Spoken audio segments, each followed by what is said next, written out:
Welcome back to Hemmings Road to Improvement, brought to you by Edelbrock and Blacktop Yacht Club Apparel. This is episode 2.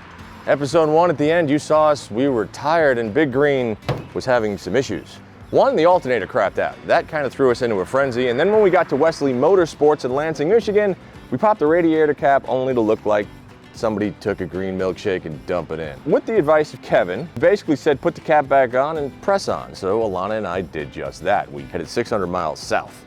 And now we're here in Rockford, Tennessee. And we're going to Silver Sport transmissions because the old 4-speed didn't really cut it. So we're gonna put a 5-speed in this and hopefully improve upon our 10.2 miles to the gallon moving forward.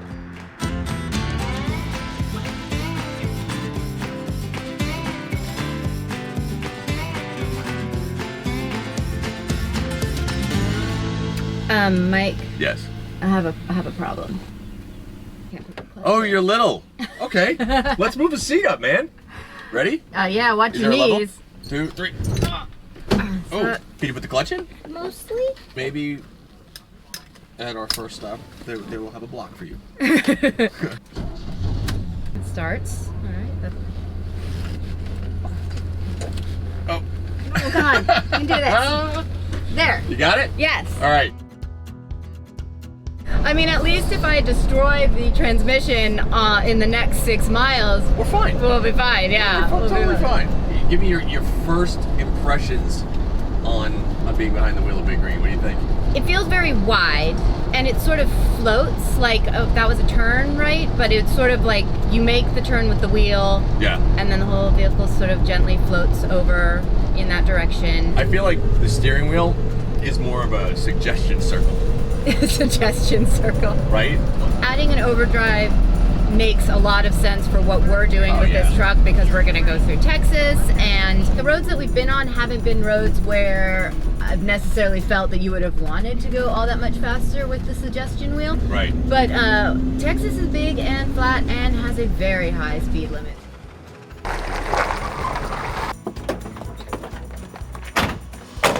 Hey, Jeff. Welcome to Silver Sport Transmissions. Hey, man. Mike How Munster. are you? Good to finally Yeah. meet you in person. Yes, sir. Good to meet you. Hi, is everybody on this trip named Jeff? We've got a few Jeffs. I think Mike just doesn't remember people's names. He's like, he just assigned you all the name Jeff. I'll answer to anything. Well, welcome. Thank you. You know, Mike has been bragging this entire trip about how you're going to put a 5-speed in this thing. Very and excited. Is that what you do? All right, so we are an elite distributor for Tremec transmissions. Okay. So that's what we do. That's what we specialize in. So 5-speed, 6 speeds. We do some automatics, which is not Tremec related, but muscle cars, Okay. classic trucks, street rods. And about 2 years ago, we got into the 4-wheel drive market with the TR-4050 5-speed. How's that been going? That's going very well. Yeah, I'm sure it is. Yeah, there's not a lot of options in that market, so the 4050 serves it well. It's a great option. It's very strong, 600 torque capacity. Okay. 5th gear overdrive, so it's kind of, you got a 6.16 low gear, so you got the best of both worlds. Low gear for off-road and 5th gear for the highway. So is that what's going in here? Oh yeah. That's fantastic. I mean, with everybody getting so into vintage trucks and into off-roading, it's like being able to have that sort of modern off-road capability right. in an old truck. Absolutely. excited. I'm excited too. Should we get started? Should we pull Yeah, it? let's pull it in here, and Okay. we'll go over to the back of the shop and show you guys a few more things. We'll get our Jeff to pull it in. Okay.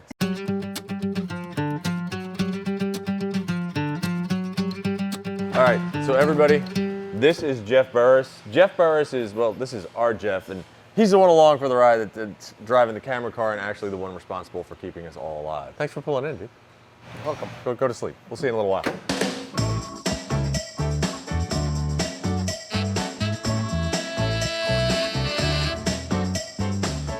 So Jeff, walk us through the stations. Like, what happens here? The area that we're in right now is just a warehousing area. Any of the transmissions that come in, if they'll hit the disassembly station here. And then what happens here, they come out of the box. We'll do some light disassembly. The extension housing or the back half of the transmission basically go to the machine shop. So once it goes to the machining, it comes back here, goes in a box, hits the conveyor, and off to build. And basically, you can get a transmission for almost any popular car or truck that's like specific for that car or truck, so like you don't have to. Chop your console? Yeah, exactly. That's the nice thing about what we do here. We modify these transmissions so you don't have to modify your car. Corvette, Mopar E-body, B-body, anything where a guy wants to use his factory console and hide it with a 4-speed shifter ball, he can do that. Nobody's going to notice the difference walking by the window. It's going to look factory stock. Are they surprised when you tell them that? Oh yeah, the TKX specifically is a kind of a generic transmission. It's not designed to fit anything specific. Yeah. So that's what we do here is we take that product and we modify it to make it application specific, so you don't have to cut your floor. You don't have to cut your console. Gotcha. Makes it a more direct fit. What happens after he takes it apart? Okay, so after the parts come back from machining, small parts go into the parts bins and it goes back onto the conveyor, and then it comes up here to the build station. So it's like their own little transmission assembly line. Yeah, This is yeah, great. yeah. Once it passes leak test, they go into the boxes, then they head over to packing and shipping. Good, all right. Well, I guess we should go see them take apart the Suburban now. Yeah, let's go. All right, cool. This was exciting, as it was our first modification to Big Green and one that would truly enhance our 40-year-old rig's drivability. However, I'm somewhat of a layman when it comes to the differences in the newest transmission hardware, so while Jeff's team was going through the disassembly process, he took some time to educate me on a few items in the Tremec lineup. So Jeff, you have so many different transmissions that Silver Sport sells. So why so many, and what's the difference between all the applications? Because I honestly have no idea. Well, we're a Tremec Elite distributor. Okay. So we sell all of the transmissions that are available for aftermarket installation. So one example would be the Magnum 6-speed. Okay. The Magnum 6-speed is a double overdrive, 700 torque capacity, 7,800 RPM shift capability. So we do these, we do packages for the Magnum, GM, Ford, Mopar. So anybody that wants the 6-speed or needs the additional torque capacity of that, we can do the Magnum 6-speed. So that's 6-speed. Then this is the new TKX, right? The wildly popular TKX that everybody's clamoring to get. This replaces the Tremec TKO. Differences are it's a much smaller case. You have a multi-cone synchronizer system in this, so you have basically the same shift quality as you have in the Magnum, but in the 5-speed package. So this has 7,500 RPM shift capability, nice compact case. Whatever application is, we can do a custom shifter position for it. So because the case is so small, you generally don't have to cut anything, do you? Right. Compare this to a T5. T5 has been kind of the benchmark for size over the years. Yeah. This is actually a little bit smaller than T5, Okay. except in the middle. It's a little bit taller here in the middle. Okay. This has our front shift conversion on it, but normally you'd have a shifter back here in the back or in the rear. All right, so now we got the T5. T5's been around for a while. T5 has been the favorite for many years. Yep. 30-something years in production. Yep. The T5 is compact, very smooth shifting transmission, very quiet operating. Typically we use this just for classic Mustangs or Fox body replacement. All right, and then the 4050. This is the truck transmission, right? The TR-4050 is the new 4-wheel drive 5-speed. So is this what's going in Big Green? Oh yeah. Oh, it is? Absolutely. Okay. Yeah.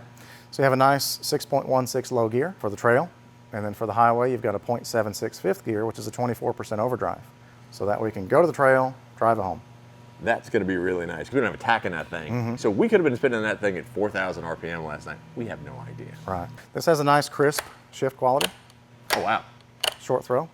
So it's going to feel much better than the SM465, the NV4500, Okay. a lot of the other swaps out there. This is a more modern transmission. Every gear is synchronized. 600 torque capacity. So Really? it's anything you could want in a transmission for a truck. Oh, now I'm very excited because that thing is like rowing a boat. Right. Like you are swinging. Okay, so this is the one that's going into the Suburban. So what do we have to do down to the Suburban before this goes in? I believe we're getting ready to pull the drive shafts and do some disassembly so we can do some test fitting and get rolling. It's always wonderful when you get to watch professionals do their thing, and that's exactly how you'd categorize the team at Silver Sport Transmissions. I mean, I'm skilled at taking things apart. Putting them back together though, well, that's another story entirely. These guys though, they made it look easy, and after watching them work for a bit, I knew without a shadow of a doubt that Big Green was in the best possible hands.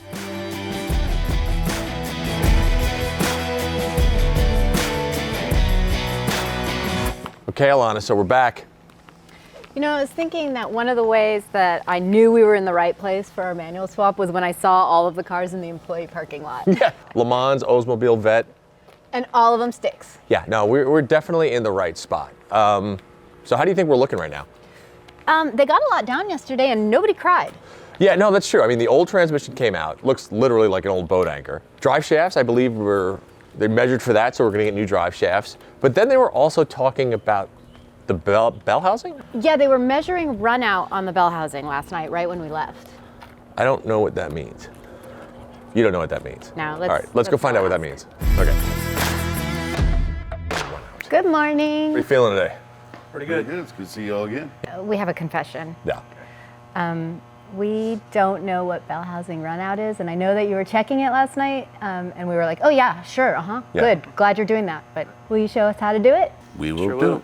Okay, let's go. see. Check the runout. What we're going to do is we got to check the runout on our new bell housing. So what we're going to do is we just temporarily just bolted our bell housing up.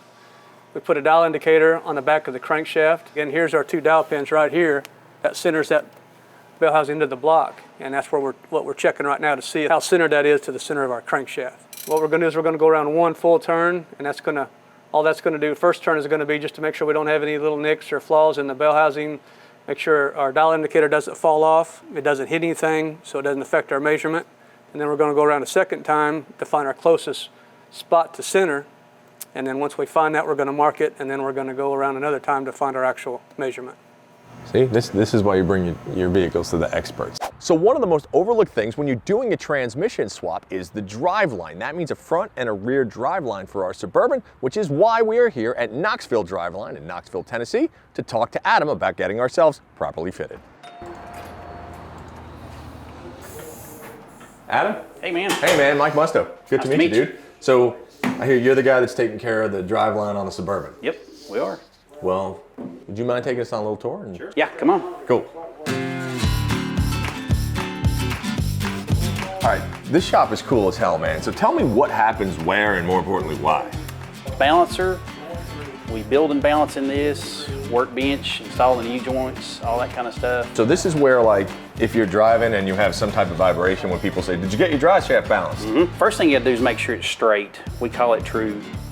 Make sure the tube's straight, make sure it's in good shape. Right. Make sure the U-joints are in the same planes. Once everything's in plane and the tube is straight, then you can start balancing it from there. And to balance it, yes, you used to add little weights to it. Okay, and that's, as soon as it's true, then you take that off. Okay, and then assembly process, is that what happens here? Yes. Is this a drive shaft that's getting made right now? Yes, it's actually the one for your guys' stuff. Oh, so this is actually our Suburban shaft. Obviously, that means the old one wasn't in too good a shape. Yeah, it's a little wonky. Can you show us where that is? Sure, right around the corner. Please. Cool, so this is our front drive shaft? Yes, sir. What was wrong with this shaft? Had movement in the slip and spline. So how do you know it's got movement in it?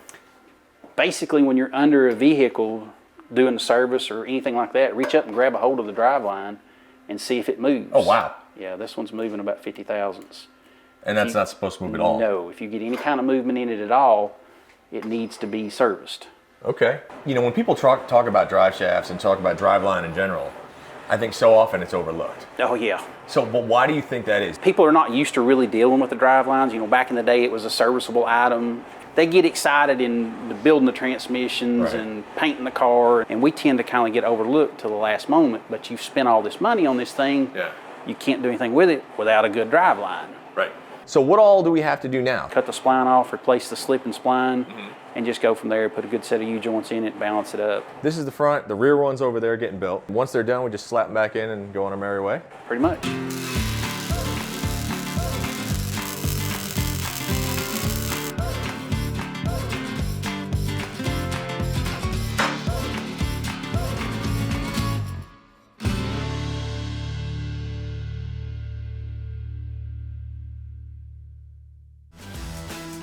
If you like what you see, please hit that big red button below and subscribe, and thank you for watching.